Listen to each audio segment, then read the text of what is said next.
Hello runners, तो कैसे हैं आप सब लोग। मैं कुलदीप कुमार आपके अपने यूट्यूब चैनल अनेक क्लासेस में आपका स्वागत करता हूं। जैसा कि आप सबको पता है, हमने मैथ्स का वनडे एग्ज़ाम के पर्पज़ से सब्जेक्ट स्टार्ट किया हुआ है। उसमें हम लोगों ने नंबर सिस्टम स्टार्ट कर रहा है और उसमें भी हम लोग फैक्टर्स के बारे में जान रहे हैं। कितने भी तरह के कैसे भी फैक्टर्स हों, मैं उनकी चर्चा कर रहा हूँ। मैंने इससे पहले जो फैक्टर्स के बारे में चर्चा की है उनका भी इस लेक्चर में यूज होगा। तो जिन लोगों ने वो टॉपिक नहीं समझा हुआ है वो एक बार जाकर के पहले की लेक्चर को देख लें।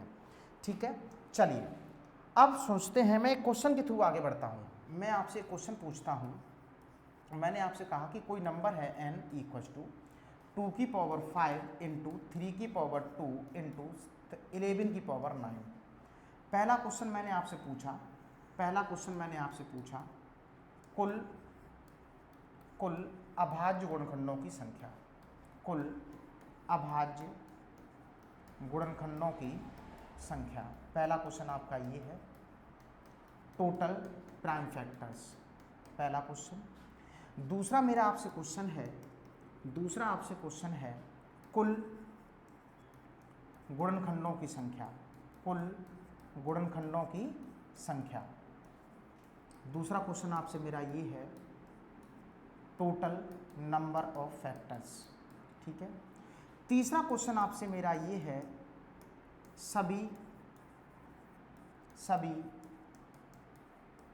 गुणनखंडों का योग। सम ऑफ ऑल फैक्टर्स। चौथा क्वेश्चन आपसे है मेरा सभी गुणनखंडों का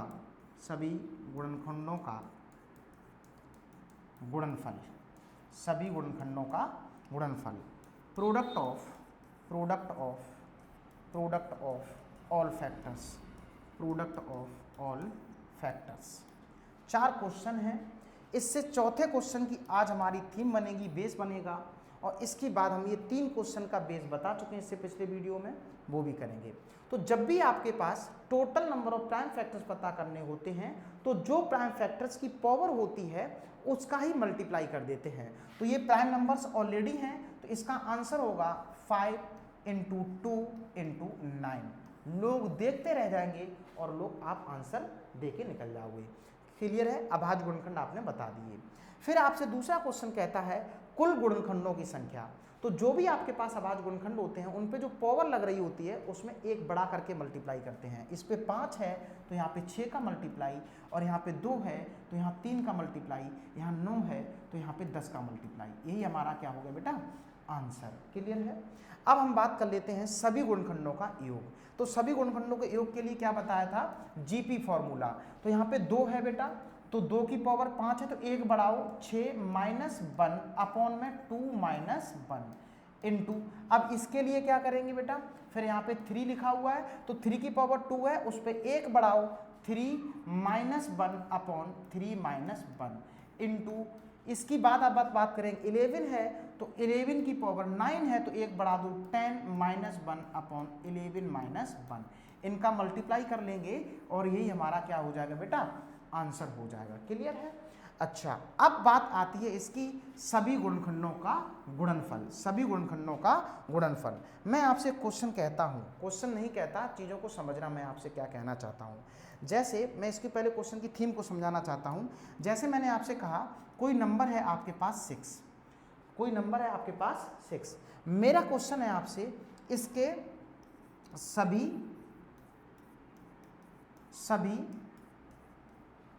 गुणनखंडों का गुणनफल पता करना। तो आप कहोगे सर 6 के पहले सभी गुणनखंड होते कौन कौन है। देखो 6 1 से डिविजिबल है, 6 2 से भी कट जाता है, 6 3 से भी कट जाता है, और 6 बेटा 6 से भी कट जाता है। यही 4 होते हैं। इन सबका मल्टीप्लाई करो, 1 दूना 2 तिया 6 6 36। तो सभी गुणनखंडों का गुणनफल जो आया है वो 36 आया है। क्या आया है बेटा, 36 आया है। सुनना बहुत ध्यान से। तो सुनना, यहाँ पे क्या होता है कि जब आप इनका गुणा कर रहे हो, सुनना बेटा, 6 के अगर मैं प्राइम फैक्टर करूँ, 6 के अगर प्राइम फैक्टर्स करते हो 2 × 3, क्लियर है। और जब आप इनका मल्टीप्लाई करते हो, बहुत ध्यान गौर से देखना, तो जब आप मल्टीप्लाई कर रहे होते हो तो 1 × 2 × 3 × 6, तो ये देखो 2 3 जा 6, 6 6, ये 2 बार मल्टीप्लाई हो जा रहा है। अरे बोलो ना, 6 इसका पावर का जो भी है इनका आपस में क्या हो जाता है, मल्टीप्लाई हो, तो 36 आ रहा है, 2 तिया 6 6 36 आ रहा है, क्लियर है बेटा। अरे बोलो सही है। तो यार जब हम प्राइम फैक्टर्स लिख रहे होते हैं तो इस पे क्या करेंगे, जो टोटल फैक्टर्स हैं 1 2 3 4 टोटल फैक्टर्स हैं उसी का हाफ हो जाता है। देखो ना पेयर में जनता है तो ये 2 बार मल्टीप्लाई ना होकर के जितने फैक्टर्स हैं उनका हाफ हो जा रहा है। नहीं आई बात समझ, जरा समझना। जैसे मैंने आपसे कहा 12 के सभी गुणनखंडों का गुणनफल बता दीजिए, तो पहले इसके मैं सभी गुणनखंड लिख देता हूँ। 1 2 3 4 5 है नहीं 6 और दूसरा आपका आ गया 12, सही है। तो मैं आपसे कह रहा हूँ इनका गुणनफल बता दीजिए, तो इसका आंसर देखो, आप देखो बहुत ध्यान से, 2 तिया 6 24 24 छिक्का 144, 144 × 12 आपका आंसर हुआ, 144 × 12। तो आपको इतना सब नहीं करना, इतना सब नहीं करना। टोटल फैक्टर कितने हैं, 1 2 3 4 5 6, कितने हैं बेटा 6। और मैं अगर इसके केवल प्राइम फैक्टर्स करता हूं तो 2 की पावर 2 × 3, सही है। इनका मल्टीप्लाई करना बेटा, देखो 2 दूना 4, 4 3 जा 12, ये बन गया। और ये 12 है और फैक्टर हैं कितने टोटल इसके, टोटल प्राइम फैक्टर्स देखो बेटा, ये टोटल फैक्टर्स देखो इसके 3 और दूना 6, टोटल फैक्टर्स के कितने हैं 6 हैं, गिनो 1 2 3 4 5 6, टोटल फैक्टर 6 हैं, ठीक है। तो अब हमारे पास जो प्राइम फैक्टर्स हैं, जो नंबर है हमारे पास 12, इस पे 6 है, तो अगर मैं 6 का हाफ कर दूं, 6 का हाफ कर दूं तो यही वाली संख्या बननी चालू होगी। 6 का हाफ बेटा 3, 6 का हाफ बढ़ गया 4 × 3 की पावर बेटा बन गई है कितनी 3।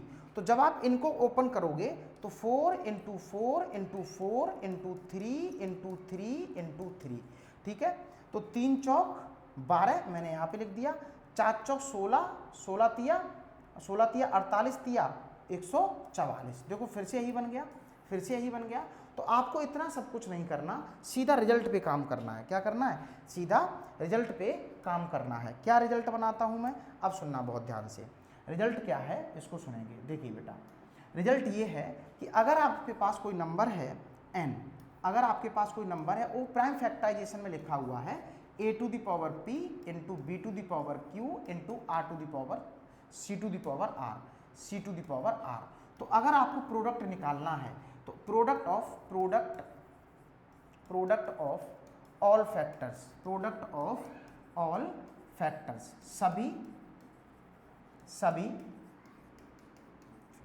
गुणनखंडों का गुणनफल, सभी गुणनखंडों का गुणनफल। तो आपको कुछ नहीं करना, जो नंबर हो उस पे टोटल नंबर ऑफ फैक्टर्स का अपॉन 2 कर देना है। ये हमारा बन गया रिजल्ट, ये हमारा बन गया बेटा क्या, रिजल्ट बन गया।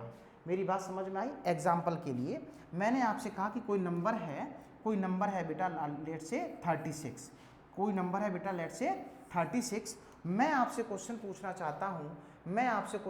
चाहता हूँ कि इस 36 के पहला क्वेश्चन मैं आपसे पूछता हूँ, सभी गुणनखंडों की संख्या, पहला क्वेश्चन सभी गुणनखंडों की संख्या, पहला क्वेश्चन हमारा ये हो गया। दूसरा आपसे क्वेश्चन है सभी अभाज्य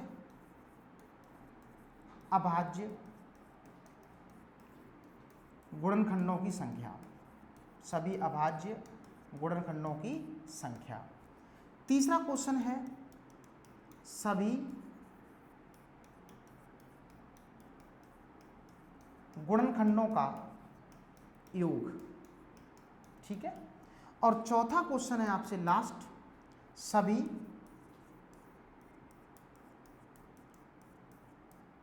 गुणनखंडों का गुणनफल। मैंने 4 क्वेश्चन पूछ दिए, ठीक है। तो पहले क्या करेंगे, जो नंबर है इसको प्राइम फैक्टर में तोड़ देंगे। तो इसके प्राइम फैक्टर करोगे, अगर आप नहीं करना आता तो ऐसे साइड से कर लोगे 36, 2 से काटोगे बेटा 18, 2 से काटोगे 9 और ये 3 का स्क्वायर। तो ये बन गया बेटा कितना 2 की पावर 2 इंटू 3 की पावर 2। ठीक है बेटा, ये बन गया। तो पहला क्वेश्चन आपसे बना कि सभी गुणनखंडों की संख्या, जब भी आपको सभी गुणनखंड पता करने तो पावर में एक एक ऐड करो।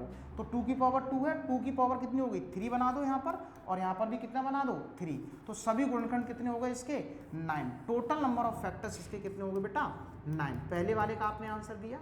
दूसरा आपसे पूछ रहा है सभी अभाज्य गुणनखंडों की संख्या। तो जब भी आपको सभी अभाज्य गुणनखंडों की संख्या पता करनी हो तो जो पावर हो प्राइम फैक्टर्स पे उन्हीं का मल्टीप्लाई। तो total number of prime factors का जो आंसर होगा बेटा 2 इंटू 2, आंसर हो गया बेटा कितना 4। आंसर कितना हो गया बेटा 4। फिर आपके पास सभी गुणनखंडों का योग। तो सभी गुणनखंडों का योग के लिए formula sum of all factors. Sum of all factors का जो फॉर्मूला बताया था कि जैसे 2 है तो यहाँ पे 2 लिखो, इसकी जो पावर है उस पर 1 बढ़ाओ, 3 माइनस 1 अपॉन में बेटा 2 माइनस 1 इंटू फिर 3 है, 3 की पावर 1 बढ़ाओ 3 माइनस 1 अपॉन में 3 माइनस 1। इसको सिंप्लीफाई कर लीजिए। अब मेरा आपसे क्वेश्चन है सभी गुणनखंडों का गुणनफल, product of all factors, product of all factors, product of all factors. तो आपको अभी सिखाया एक रिजल्ट कि जो नंबर हो उसी पे टोटल नंबर ऑफ फैक्टर्स का हाफ करना है। तो बेटा यहाँ पे नंबर कितना था बेटा 36, या फिर मैं यूँ लिख दूँ 2 की पावर 2 इंटू 3 की पावर 2, सही है। और इससे टोटल नंबर ऑफ फैक्टर्स कितने थे, सभी गुणनखंड कितने थे बेटा 9। कितने थे बेटा सभी गुणनखंड 9, और इसका कर देंगे हाफ। आंसर लाएंगे तो आपके पास बनेगा, जैसे हाफ को अंदर लेके जाएंगे तो 2 से 2 कैंसिल हो जाएगा, 2 से 2 कैंसिल हो जाएगा, 2 की पावर 9 इंटू 3 की पावर 9, इनका मल्टीप्लाई कर देंगे तो सभी गुणनखंडों का गुणनफल आ जाएगा। आई होप आपने इस लेक्चर को बहुत अच्छे से एंजॉय किया होगा। कल के लेक्चर्स में मैं आगे की बातों को डिस्कस करूंगा। ठीक है, तब तक के लिए bye bye, take care, see you.